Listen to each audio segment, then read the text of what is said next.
Let's check your Apple Music plan and upgrade from an individual to a family plan. Under Family Sharing, we can share Apple Music with up to 5 family members. So let's see the steps.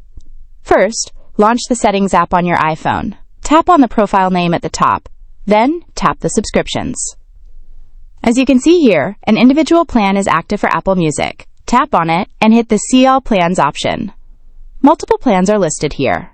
We want a family plan, so select the Family option. Double-click the side button to confirm. Alternatively, you can just enter the password for your Apple ID to authorize the transaction and then hit the Confirm button. Wait for a few seconds. As you can see here, I have upgraded to the Family plan. Now, relaunch the Settings app and tap on Family. Tap on the organizer and go to the Purchases section. Enable the toggle switch next to Share My Purchases. Go back to the previous page and tap on Subscriptions. As you can see, Apple Music is now included in the shared subscription for family sharing. That's it. I hope you found this video helpful. Thanks for watching. Please like and subscribe for the latest tips and tricks videos.